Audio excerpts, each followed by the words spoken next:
द्रौपदी जी ठाकुर जी में समाहित हो गईं।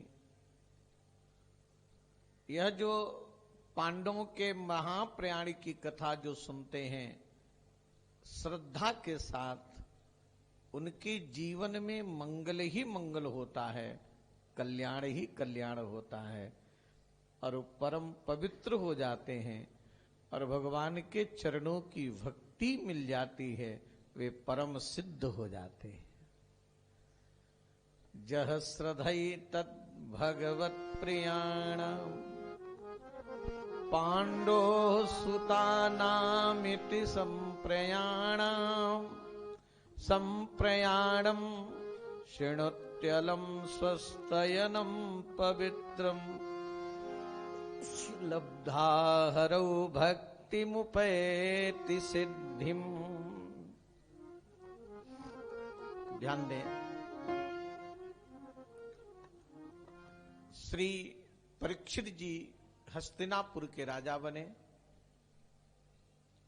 परीक्षित जी का विवाह हुआ। परीक्षित जी की पत्नी का नाम इरावती। परीक्षित जी अपनी पत्नी इरावती से कई पुत्र पैदा किए। सबसे बड़े पुत्र का नाम हुआ जनमेजय। और महाराज परीक्षित को जब पता चला कि मेरे राज्य में कलयुग आ गया है, कलयुग अधर्म का मित्र है, कलयुग अधर्मियों का साथ देता है, कलयुग में अधर्म का बाहुल्य होगा, कलयुग को मैं अपने राज्य से भगा दूं, इस लक्ष्य को लेकर के महाराज परीक्षित दिग्विजय की यात्रा की है। और दिग्विजय की यात्रा जब परीक्षित जी ने किया है, जहां जाते हैं, जिस क्षेत्र में जाते हैं, महाराज परीक्षित का सभी लोग सम्मान करते हैं, आदर करते हैं। पांडवों के भक्ति, पांडवों के गुणों की चर्चा होती, जो उनके पूर्वजों की सुंदर भगवत भक्ति युक्त कथा ब्राह्मण सुनाते, उन ब्राह्मणों को परीक्षित जी खूब दान देते। कथावाचक को खूब दक्षिणा देते। तेभ्यः परम संतुष्टः प्रीति उज्जृंभित लोचनः महाधनानि बासांसि ददौ हारान् महामना। और ऐसे सबके द्वारा सम्मानित होते हुए, अपने पूर्वजों की गाथा सुनते हुए महाराज परीक्षित चले जा रहे थे। तब तक उन्होंने एक बहुत बड़ा आश्चर्य देखा। उन्होंने क्या आश्चर्य देखा कि एक गाय और बैल दोनों खड़े हैं। बैल खड़ा है और गाय वहां ही पर है, और गाय के नेत्रों से अश्रु गिर रहा है और बैल के 3 पैर टूट गए। बात समझ में आ रही कि नहीं आ रही? गौ माता रो रही हैं और बैल के 3 पैर टूट गए हैं। बैल एक पैर पर खड़ा है। गौ माता को रोते हुए देख करके बैल ने पूछा, अम्मा आप क्यों रो रही हैं? दूरे बंधु सोचति कंचनांब। हे अम्ब, आपका बंधु परिवार का कोई बहुत दूर चला गया, इसलिए आप रो रही हैं। क्योंकि इसलिए आप रो रही हैं कि ये ब्रह्म विद्या ऐसे ब्राह्मण के चंगुल में फंस गई जिस ब्राह्मण के अंदर ब्राह्मणत्व तो ही नहीं रहा। एक बात ध्यान दीजिएगा, एक गौ जो रो रही है कौन है? ये पृथ्वी है। पृथ्वी पर अत्याचार, अनाचार, पापाचार जब होता है, अधर्म का बाहुल्य जब होता है, तो पृथ्वी गौ के रूप में दुखी होकर के रोती है।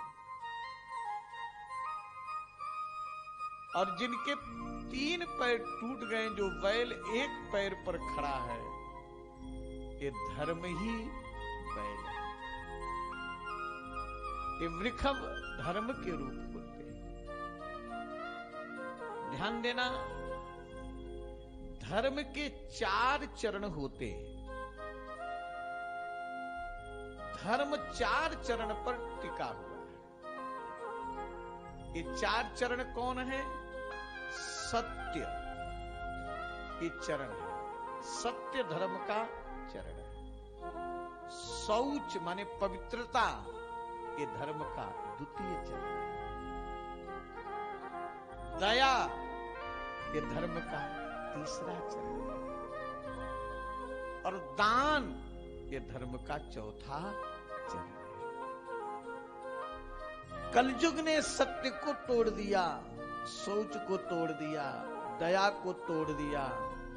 धर्म के 3 चरण टूट गए। सत्य टूट गया, पवित्रता टूट गई, दया टूट गई। दिखाई पड़ रहा है महाराज।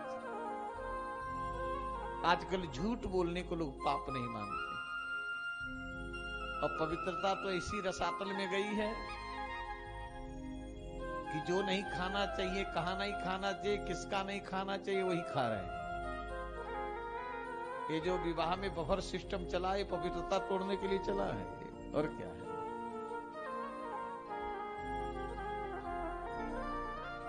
न हाथ धोने का ढंग, कैसे कैसे महाराज क्या क्या कर रहे हैं पवित्रता के लिए। दया, बगल में ही कोई व्यक्ति गिरा पड़ा है, ऐसी व्यवस्था बन गई कि व्यक्ति कोई कुछ कर नहीं कर सकता है, दया नहीं, जबकि जीवे दया। लेकिन दान चरण, धर्म के पास में कलयुग में केवल दान का चरण है। एन केन विधि दीने दान करे कल्याण। तो दान चरण पर धर्म टिका हुआ है। गौ माता रो रही थी, बैल और पृथ्वी माने धर्म और पृथ्वी की पारस्परिक चर्चा चल रही थी। उसी समय साधु के, राजा के वेश में, साधु नहीं, राजा के वेश में एक व्यक्ति आया और गाय बैल को पैर से ठोकर मारने लगा, डंडे का प्रहार करने लगा। गाय बैल बार बार गोबर कर रहे हैं, बार बार मूत्र कर रहे हैं। परीक्षित जी महाराज दूर से देखे और परीक्षित जी दौड़ पड़े। परीक्षित जी ने कहा कि कस तुम कौन हो अभागे तुम? मत्सरणे लोके बलान हंस अबलान बली, नर देवे सुवेशेण नटवट कर्मणा द्विज। तुम कौन हो?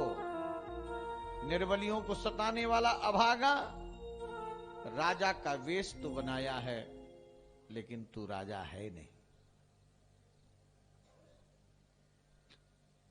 तू अगर ब्राह्मण होता, क्षत्रिय होता, वैश्य होता, तो गाय और बैल को पैर से ठोकर नहीं मारता। ध्यान देना, बड़ी सुंदर बात। कभी भी गाय को, ब्राह्मण को पैर से ठोकर नहीं मारना चाहिए। बैल को बहुत बड़ा अपराध होता है। कई ऐसे मैंने अपने आंखों से देखा कि ऐसे ऐसे व्यक्ति ऐसे बुद्धिहीन दुष्ट होते हैं कि गौ माता सड़क में बैठी हैं तो मानो प्रेम से नहीं लात से हटाते, पैर से ठोकर। बहुत बड़ा। कभी भी गाय को, बैल को, ब्राह्मण को पैर का ठोकर मत मारो। परीक्षित ने कहा कि तू ब्राह्मण नहीं हो सकता, क्षत्रिय नहीं हो सकता, वैश्य नहीं, तुम तो कोई म्लेच्छ हो। फिर बैल से पूछते हैं, बैल आपके 3 चरणों को तोड़ने वाला कौन है? इसको मैं दंड दूंगा। परीक्षित ने कहा कि महाराज यही तो मैं बता नहीं पाऊंगा कि मुझको सता कौन रहा है, मुझको कौन दुख दे रहा है। केचिद विकल्प वसना आहुरात्मन दैव मन्ने परे कर्म स्वभाव मपरे प्रभु। कोई कहता है कि प्राणी अपने कर्म से दुख पाता है, कोई कहता है प्रारब्ध से दुख पाता है, कोई कहता है दैव के प्रेरणा से दुख पाता है। आप ही निर्णय कर लें कि मुझको दुख देने वाला कौन है। परीक्षित जी समझ गए धर्म है, क्योंकि धर्मात्मा व्यक्ति किसी की निंदा नहीं करता। धर्म पर चलने वाला व्यक्ति किसी की निंदा नहीं करता। क्यों? ध्यान देना, जो स्थान पापी का होता है वही स्थान निंदक का होता है।